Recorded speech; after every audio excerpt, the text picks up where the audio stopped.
pramuka nih Mbak ya. Langsung saja tentang pertanyaan yang tadi yang tentang SKU. SKU itu adalah syarat untuk kenaikan tingkat. SKU itu berbentuk seperti buku dan itu difasilitasi oleh sekolah. Artinya di sini ada 20 kelas, jadi sekolah memberikan buku SKU itu kepada siswa semuanya dari tingkat siaga maupun penggalang. Untuk tingkat siaga dari kelas 1 sampai dengan kelas 4 dan penggalang kelas 5 dan 6. Dan SKU itu digunakan setiap seminggu sekali kami dalam mengajarkan pramuka di SD Negeri 01 Karanganyar. Dan SKU itu digunakan untuk syarat kenaikan tingkat. Artinya dari siaga itu ada 3 ya, itu dari mula, kemudian bantu sama tata. Jadi tiga tingkatan ini dalam satu buku itu diajarkan kepada siswa. Artinya setelah materi di siaga mula, setelah lulus nanti masuk ke siaga bantu, kemudian ke siaga tata. Dan untuk yang penggalang itu juga ada 3 tingkatannya, yaitu ramu, rakit, sama terap. Jadi ada tingkatannya masing-masing untuk SKU itu. Dan buku itu harus dibawa oleh siswa setiap kegiatan pramuka di SD Negeri 01. Dan pramuka ini menjadi istra yang wajib, jadi semua anak juga harus mengikuti. Dan untuk SKK yaitu tanda ketangkapan khusus, artinya biasanya dipakai siswa di lengan kirinya itu terus namanya tanda ketangkapan khusus.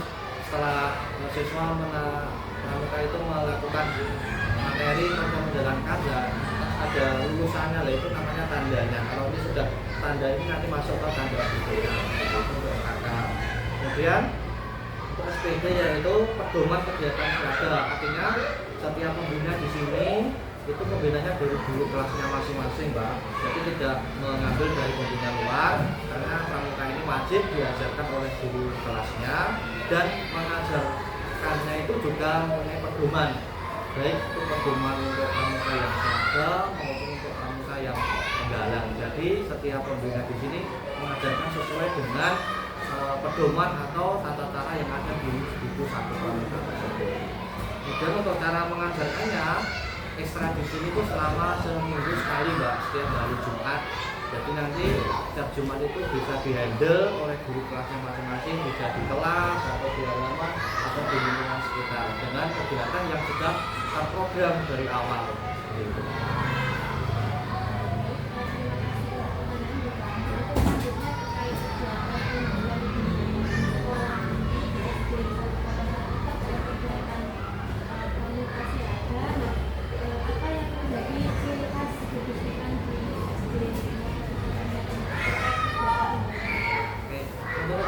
Bulan yang pasti untuk persiapan perkemahan 17 Agustusan biasanya Mbak, sebelum 17-an Agustusan kemah kami pun bulan Juli sudah kemah sendiri di sekolah ini. Jadi untuk membimbing siswa supaya siswa itu tidak kaget ketika lomba angkat kacamata, jadi kita lombakan di lingkup sekolah terlebih dahulu karena di sini siswanya banyak, kita mencari buktinya lewat dilombakan di sekolah tersebut. Kemudian sebelum untuk itu yang penggalang, untuk yang siaga biasanya di bulan Februari itu sebelum prestasi ada kita sudah mengumpulkan anak-anak juga melombakan di sekolah tersebut. Terkadang kita malah lomba antar sekolah dan itu alhamdulillah sini selalu mendapatkan juara 1. Dan karena ya memang sini potensinya siswa banyak sekali Mbak, dan guru-gurunya juga sudah banyak yang mempunyai sertifikat KMD, artinya pembina dari SD 1 sudah ya kualitas lah, jadi program pembimbingan kami seperti ini. Ya. Untuk pertanyaan yang ketiga Kak Yadi terkait postur pembina. Nah, menurut Kak Yadi apa saja kriteria penting yang harus dimiliki oleh seorang pembina pramuka siaga? Untuk pembina pramuka terutama saya kelas 4 ya, saya pembina penggalang yang siaga dulu, yang siaga yang pasti karena siaga itu kelas 1 sampai dengan kelas 4 yang di bawah 11 tahun otomatis guru kelasnya juga yang selalu menghandle. Yang itu paling itu yang paling utama itu tetap sabar karena di sini jumlah kelas 1 pun ada 4 rombel. Kalau kelasnya pun ada 30 siswa. Kalau gurunya nggak sabar, wah ini pekerjaan yang sangat berat. Yang kedua, kreatif. Pembina itu harus kreatif. Artinya apa? Pembina harus menampilkan berbagai permainan-permainan yang edukatif, kemudian keterampilan-keterampilan dalam menyampaikan materi, dan juga kita pembina juga dibekali dengan alat peraga. Artinya siswa ketika pramuka itu tidak hanya di dalam kelas, tetapi juga dilatih di luar kelas. Artinya secara teori tetap di dalam kelas, tetapi nanti kita praktek itu biasanya kita ke lapangan atau ke halaman yang lebih luas. Dengan begitu siswa akan pembelajaran pramuka di kelas itu menjadi lebih bermanfaat. Artinya siswa mengalami secara nyata di lapangan. Artinya prakteknya seperti ini, teorinya seperti ini, artinya sinkron, tidak hanya materi terus, siswa tidak praktek, sehingga siswa nanti bingung. Ini misalkan materinya simpul gitu, nanti tidak dipraktekkan, siswa nggak tahu, cuma nali-nali gitu kok nggak tahu itu nanti simpulnya apa. Kemudian untuk yang penggalang seperti saya, yang jelas permainan yang edukatif. Kemudian saya juga kalau di kelas juga sering ice breaking anak itu, dan otomatis materinya lebih sulit dibandingkan materi yang piaga. Yang jelas pembina di sini memang sabar karena menghadapi siswa yang jumlahnya sangat banyak. Dari Bapak untuk pertanyaan yang keempat, yaitu tentang metode untuk membina. Bagaimana Bapak Riyadi menyesuaikan metode pembinaan dengan karakter dan kebutuhan masing-masing dari peserta? Oke, untuk metodenya, cara mengajarkannya tetap kita pakai akan konvensional di kelas, tetapi kadang di kelas ada beberapa guru juga yang kita pakai LCD lah, sudah pakai LCD, dan juga siswa juga sudah diputarkan video tentang pramukaan seperti itu. Kemudian biasanya tadi kita pakai alat peraga lah, kita pakai peraga, tongkat, tali temali, kemudian permainan game-game tradisional kita buatkan alat itu alat nyata sehingga siswa bisa praktek di situ. Karena apa? Di sini memang siswanya banyak sekali, Pak. Ada 40. Kalau saya kelas 4 ini 30 siswa, otomatis dengan 30 karakter anak. Ya, jadi pembina saya masih bisa mungkin harus dekat dengan siswa. Artinya tidak ada siswa yang saya tinggal, materi nggak bisa tinggal, tidak mungkin. Tetap saya mendampinginya sampai siswa itu bisa memahami materi dan mempraktekannya. Jadi memang kadang materi itu bisa, satu materi pun bisa 2 kali 3 kali pertemuan. Masalahnya memang di sini tantangan guru itu sangat berat sekali karena banyaknya siswa seperti itu. Dan karakternya memang di sini siswa yang kota ya Pak, siswa yang kota beda dengan siswa yang bisa. Kadang siswa A itu diatur sama gurunya yang kelas B itu tidak mau, ya. Dan ini malah siswa saya mungkin juga sama saya, nggak mungkin sama guru yang itu nggak mau. Jadi memang karakter siswa anak itu memang yang tahu guru kelasnya. Jadi memang kita harus bina memang dari awal, dari siswa dari kota yang tidak tahu menau apa itu pramuka, kita mendidik itu dari awal, dari mengajarkannya pramuka itu seperti apa sampai nanti siswa kelas 6 juga pasti ada tema, dan kita patut acuannya di yang buku SKPKU.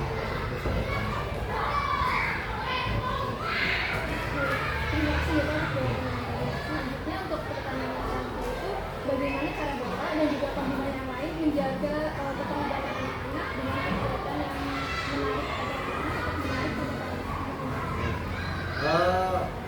Di sini sebelum mulai tahun ajaran baru, Mbak, kita mengundang wali murid, Mbak. Kita komunikasi dengan wali murid kita undang ke sekolah, kemudian kita didampingi oleh Pak Kepala Sekolah. Kita mengutarakan program kita perkemahan itu selama 1 semester itu dijadwal ini materinya ini dengan kebenaran ini. Jadi orang tua juga tahu, oh setiap Jumat, setiap hari Jumatan kok anak saya pulang sore itu ngapain, ya ternyata emang anak saya itu di SD itu karena ada kegiatan perkemahan. Jadi kita tetap komunikasi sama orang tua itu nomor 1. Kemudian kita juga melibatkan komite sekolah juga. Jadi komite juga kita beritahu bahwa sekolah ada perkemahan dan mau mengadakan lomba. Kadang kita lomba 17-an pun kita mengundang wali murid juga. Misal kita disuruh lomba 20 anak, kita juga 20 orang tua itu kita undang ke sini, dan alhamdulillah di sini tuh orang tuanya sangat mendukung sekali, Mbak, kegiatan tema itu, baik secara finansial maupun tenaga. Mereka itu selalu siap. Kiranya SD itu membutuhkan bantuan, orang tuanya juga sangat siap memberikan bantuan, baik itu materi material atau dana apapun itu orang tua juga siap mendukung. Jadi kegiatan pramuka ini memang dari dulu dari satu ini ekstra yang wajib, dan ini memberikan banyak dia juara ya. Piala-piala itu kebanyakan kita dapatnya di lomba-lomba atau lomba siaga maupun lomba perkemahan Nenggala.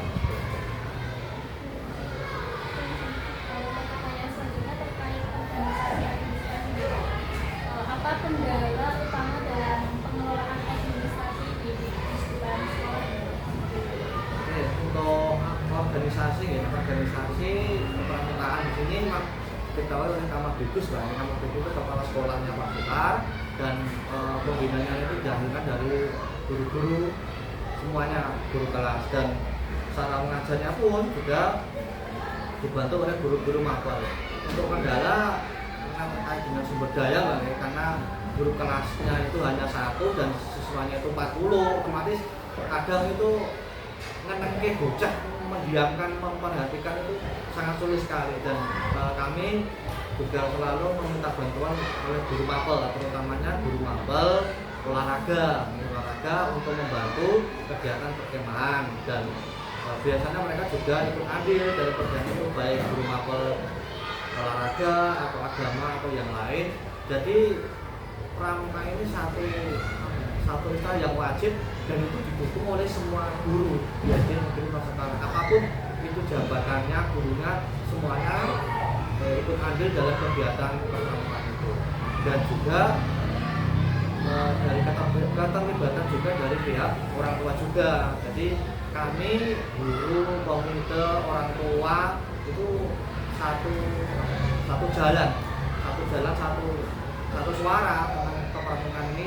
Pokoknya pramuka ini jangan sampai akan dihilangkan, itu jangan sampai, dan harus terus berkembang supaya setiap tahun piala-piala yang kita raih itu dapat bertambah.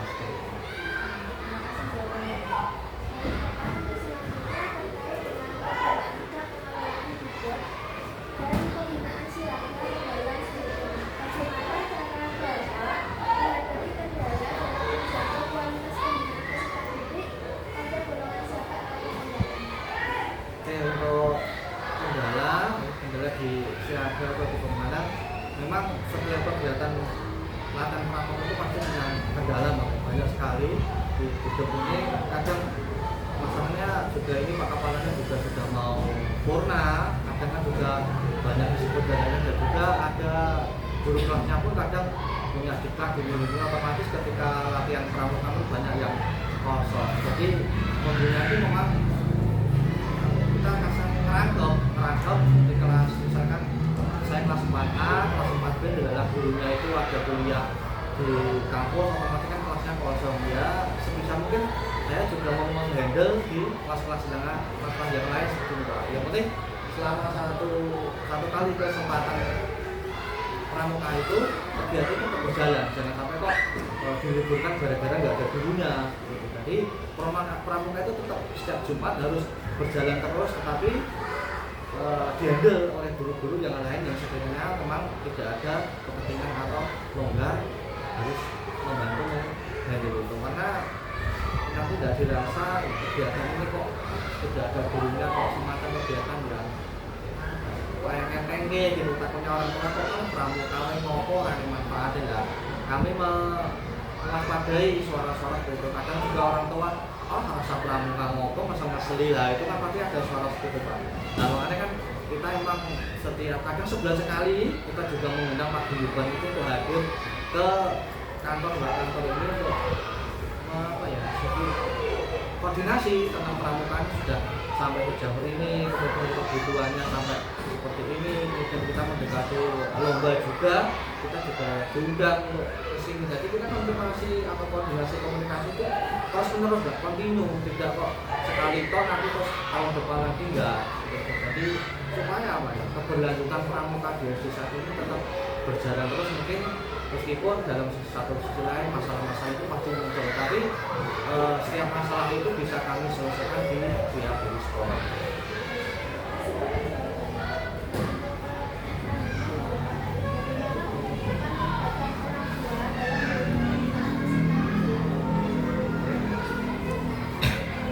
Untuk cuma nanti sekolah dengan cara melibatkan orang tua yang pertama sebelum kita mulai ke tahun ajaran baru kita menyampaikan satu program sekolah mbak. Di dalam program sekolah itu salah satunya memang kegiatan ekstrakurikuler wajib pramuka. Selain pramuka memang ada beberapa istilah seperti pilihan, contoh rebana, ada menari, lukis dan lain-lain. Nah, itu memang dari pihak sekolah kita mengundang seluruh atau bukan perwakilan seluruh orang tua kita undang ke sekolah dengan jangka beberapa hari karena di sini ada 670 siswa. Kalau orang tua diundang satu hari waktunya ya sampai kita beberapa hari kita misal berjenjang gitu 1-2 undang dulu kemudian biasanya 3-4 bisa 5-6. Nah, dengan koordinasi itu lebih enak pembimbing ngomong ke Pak Kepala, kemudian Pak Kepala langsung ngomong ke orang tua. Jadi orang tua tahu, oh sekolah SD1 ada kegiatan pramuka dan itu wajib. Otomatis dalam kegiatan tanda kutip wajib itu kalau saya jadi orang tua, oh anakku harus itu pramuka karena pramuka itu nanti masuk ke buku rapor. Jadi orang tua juga khawatir nanti rapornya nilainya jelek kalau tidak mengikuti kegiatan pramuka. Jadi rapat orang tua di sekolah itu yang paling utama memang kegiatan tentang perkemahan karena perkemahan ini kan setiap seminggu sekali dan itu harus menurut sampai 1 tahun ajaran. Misalkan ada kendala apapun gitu, ada paguyuban orang tua itu juga kita panggil Pak. Kita panggil ke sini, kita coba kita komunikasi permasalahannya apa, kita cari solusi atau penyelesaian bersama-sama sehingga masalah apapun misalnya itu terjadi di sekolah kita bisa selesaikan di sekolah tanpa campur tangan ke dinas sekolah. Pertanyaan selanjutnya Pak Yadi, apa saja wadah pembinaan yang tersedia untuk golongan siaga di Gugus Depan SDN Nusantara ini? Wadah pembinaan ya jelas pembinaannya dari gurunya masing-masing. Kemudian untuk yang siaga itu kan ada 3 tingkat ya. Mula bantu kata itu kita sendiri-sendiri kan. Kita awalnya ngomong dari mula dulu, dari mula semuanya dikasih materi tentang yang siaga mula. Setelah materi selesai otomatis ada tes mbak ya. Tes itu nanti yang akan menentukan siswa itu nanti naik ke tingkat atau tetap di siaga yang pertama tadi. Kalau misal kelas 1 ya ada 4 tombol. Misal adalah baru 2 ini yang sudah lulus otomatis yang 2 kan belum lulus dan 2 ini tetap kita mengulang lagi materi yang siaga yang mula tadi. Pokoknya ke materi yang siaga mula itu harus diselesaikan sampai tes sampai dengan bagus baru naik ke mula bantu kemudian bantu selesai baru ke kata. Jadi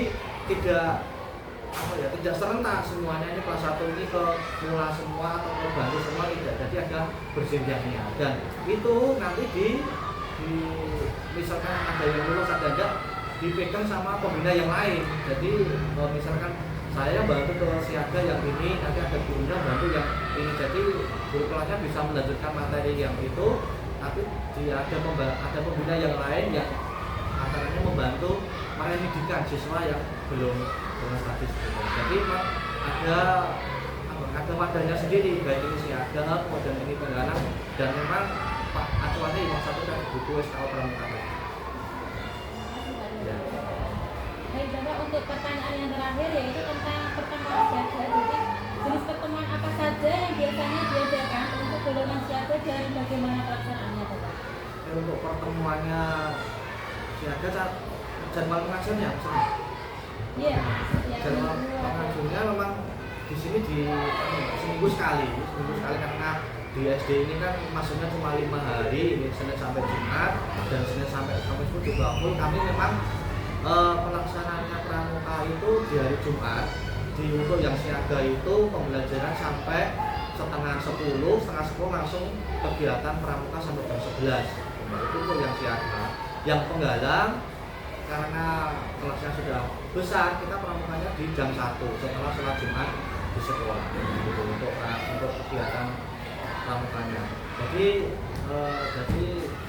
jangkanya berbeda. Jadi nanti yang siaga ini bisa berjalan, pembinaannya yang penggalang sudah nanti bisa membantu yang siaga.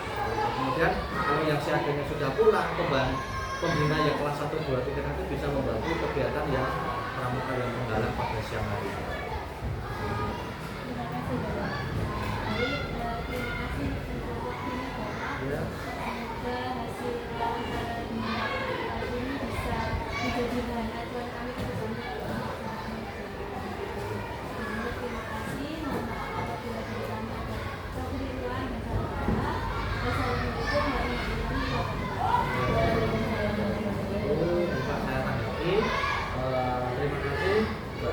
hadir di SDN dan sudah mewawancarai saya selaku salah satu pembina pramuka di sini, yang intinya bahwa pramuka di SD Negeri 1 Karang ini menjadi istra yang wajib, yang harus diikuti oleh seluruh siswa di SD Negeri 01 Karang, karena salah satu istra pramuka ini menjadi tolak ukur di SDN yang lain.